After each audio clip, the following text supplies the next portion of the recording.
اتنے ظالم ظلم بھی شرم آئے. دور جہالت میں بھی ایسے کام نہیں ہوتے تھے جو آج ہوتے ہیں. کافر ہندو جو پہلے دور کے ہندو کافر تھے، حضور کے دور کے اندر جو مشرک تھے، وہ بھی یہ کام نہیں کرتے تھے. ان کی لڑائیاں بھی کسی اصول کی لڑائی ہوتی تھی، ان میں بھی کوئی پابندی کوئی پائی جاتی تھی پھر جا کے ہوتے. لیکن آج کے دور کوئی پابندی نہیں، کوئی اصول نہیں. کلمہ پڑھتے مسلمان ہیں لیکن اس کے باوجود کسی نام کی کوئی تکلیف آ جائے. حتیٰ کہ میں نے بٹ صاحب کے علاقے کی بات ہے، 2 سگے بھائی ہیں، گئے ہیں بچڑا لینے گئے ہیں. جا کے بچڑا لے لیا، باپ ساتھ ہے. بڑے بھائی نے چھوٹے کو کہا تو گھر کا انتظام سنبھال، اور ہم یہ لوڈ کرا کے کسی گاڑی رکشے پہ ہم اس کو لے کے آ رہے ہیں. ریٹ ٹھیک مل گیا، اس نے منڈی میں بھی 15,000 منافع پہ بیچ دی. بھائی کو پتا چلا کہ بھئی ایسا ہو گیا ہے، بیچ دیا انہوں نے. کہا تو ہے کدھر؟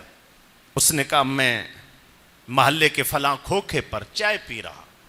وہ بگدہ لے کے، جو بڑا وہ جس کے ساتھ ہڈیاں توڑتے ہیں، وہ وہاں سگا بھائی ہے چھوٹا.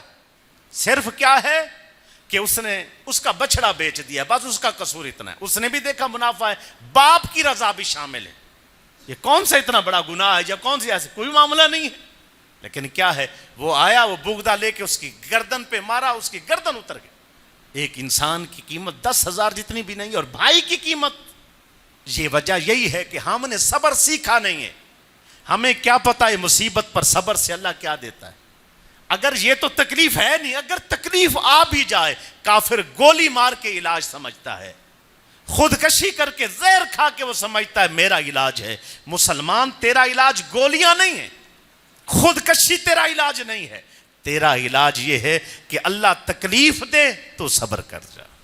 وہ تکلیف رہتی نہیں ہے. میں اللہ کی عزت کی قسم اٹھا کے کہتا ہوں، اتنا مزہ اللہ کی نعمتوں میں نہیں آتا جتنا مزہ اللہ کی دی ہوئی تکلیف پر صبر سے آتا ہے.